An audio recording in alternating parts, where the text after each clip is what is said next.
দ্বিতীয় গল্প, ডাইনির কোপ। এবার যে ঘটনাটা বলতে চলেছি তার পটভূমি ব্রিটিশ আমলে। এই ঘটনাটি ঘটেছিল মায়ের ঠাকুরদার, মায়ের বাবার সঙ্গে। বর্তমানে এনারা দুজনেই জীবিত নেই। ঘটনাটি যখন ঘটে, মায়ের বাবা মানে আমার দাদু 7-8 বছরের ছিলেন। আমার মামা বাড়ির পাশেই এক হিন্দুস্তানি পরিবার ছিল। সেই পরিবারে দুটি মাত্র প্রাণীর বাস, মা ও তার ছেলে। তারা বিহার থেকে এসেছিলেন। আমার মামা বাড়ির পাশে দাদুর বাবার কাছ থেকে সামান্য জমি কিনে তারা বসবাস করতে শুরু করে। কারণ ওই মহিলার ছেলে বিহারে ভালো কাজকর্ম না পাওয়া তারা এখানে চলে আসতে বাধ্য হয়।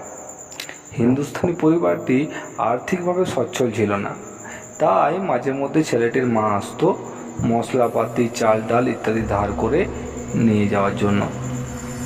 কিন্তু এই মহিলা কালো জাদুর উপাসক ছিলেন। দাদুর বাবা এই ব্যাপারটি জানতে পেরে মহিলাকে বললেন, তুমি ওইসব খারাপ কাজ বন্ধ করে দাও। কিন্তু ওই মহিলা ওনার কথার কোনো গুরুত্ব না দিয়ে নিজের কুকর্ম চালিয়ে যায় এবং আশেপাশের অনেক মানুষের ছোট বড় অনেক ক্ষতি করতে থাকে। তখন দাদুর বাবা এবং পাড়া প্রতিবেশীরা সবাই মিলে ওই মহিলার বিরুদ্ধে সালিশি সভা বসায়। সেই সভায় ওই মহিলার বিরুদ্ধে বিচার হয় এবং রায় ঘোষণা হয় ওদেরকে এই জায়গা থেকে চলে যেতে হবে, ওদের দেশে মানে বিহারে।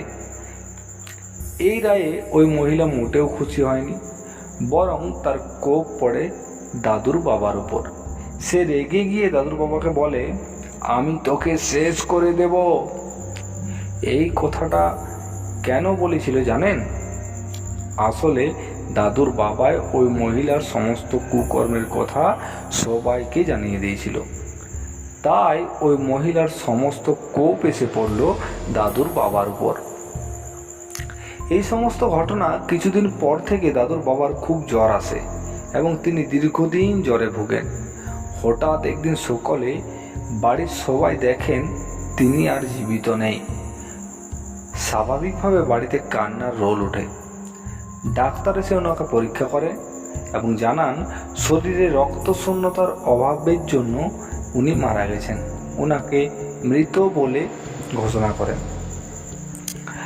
দাদুরা তখন খুব ছোট ছিলেন, তাই পাড়া প্রতিবেশী আত্মীয় স্বজনরা মিলে ওনার শ্মশান যাত্রার ব্যবস্থা করলেন এবং মৃতদেহকে শয়ে বাঁধে।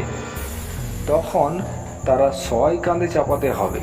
সেই সময় হঠাৎ দাদুর বাবা চোখ খুলে ফেলেন এবং গম্ভীর গলাতে বলেন, কি করছো তোমরা? আমাকে বাঁধছো কেন? নামাও আমাকে, আর আমার বাঁধনগুলো। এই দৃশ্য দেখে সবাই প্রচণ্ড ভয় পেয়ে ওনাকে নামিয়ে সেখান থেকে পালিয়ে যায়। অনেক চিৎকার চেঁচামেচির পর দাদুর বাবা তার স্ত্রীকে ডাকেন এবং তিনি এসে ভয়ে ভয়ে ওনাকে বাঁধন মুক্ত করেন। বাঁধন মুক্ত করার পর তিনি তার স্ত্রী বলেন, কি হয়েছিল আমার? কেনই বা তোমরা আমাকে ওভাবে মোরাশয়ে বেঁধে দিয়েছিলে? উত্তরে দাদুর মা তার স্বামীকে সমস্ত জানান। সমস্ত ঘটনা শুনে দাদুর বাবা হেসে বলেন, তুমি কি বোকার মতো বলছো? আমি মারা যাব কেন? আমি তো বেঁচে আছি, অতক্ষণ আমি ঘুমিয়েছিলাম। তাছাড়া তুমিই বলো, মরা মানুষ কি বাঁচে? আর যদি আমার কথা বিশ্বাস না হয় তো ডাক্তার ডাকো। কিছুক্ষণ পর পাড়া প্রতিবেশী আত্মীয় স্বজন ছাড়াও ডাক্তার আসে এবং তিনি পরীক্ষা করে জানান উনি এখন সম্পূর্ণভাবে সুস্থ, গায়ে আর জ্বরের লক্ষণও নেই। ডাক্তার নিজে এই কথা বললেও তিনি বেশ অবাক হয়েছিলেন, তা ওনার চোখ মুখের ভাব দেখে বোঝা যাচ্ছিল। ধীরে ধীরে সব কিছু স্বাভাবিক হয়ে ওঠে। কিন্তু দিনে 15 পর আবার এরূপ ঘটনা ঘটে। উনি দুপুরের খাবার খেতে খেতে হঠাৎ মাটিতে লুটিয়ে পড়েন। ঘটনাটি দেখে বাড়ির সকলে ওনার চোখে মুখে জল দিয়ে ওনার জ্ঞান ফেরানোর চেষ্টা করে, কিন্তু তারা বিফল হন। তখন সেই ডাক্তারবাবুকে ডাকা হয়। ডাক্তার আগের মতো একই কথা বলেন, ওনার শ্মশান যাত্রার ব্যবস্থা করা হয়। এবারও আগের মতো ঘটনা ঘটে। দ্বিতীয় ঘটনাটি ঘটার দিন কয়েক পর দাদুর বাবা একদিন সকালে চা খেতে খেতে মাটিতে লুটিয়ে পড়ে। প্রত্যেকবার যখন এরকম ঘটনা ঘটে তখন সেই মহিলা কোনো না কোনো জিনিস নেবার আছিলায় আমার মামা বাড়িতে এসেছিল, তা দাদুর মা লক্ষ্য করেন। অনেক সেবা শুশ্রূষা করার পর দাদুর বাবা যখন জ্ঞান ফিরিল না, তখন ডাক্তারকে আবার ডাকা হলো।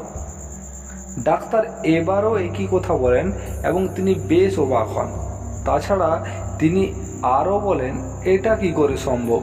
প্রত্যেকবার মানুষটি মারা যাচ্ছে আর ঘন্টা শতেক পর তিনি আবার বেঁচে উঠছেন।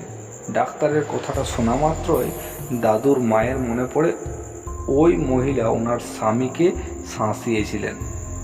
কথাটি মনে পড়তেই তিনি ছুটে যান ওই মহিলার কাছে এবং তিনি তাকে ডাকেন, তুমি কেন বারবার এরকম করছো?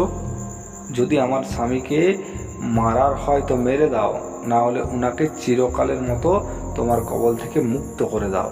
এরপর উনি আর কোনোদিনও চোখ খুলেননি।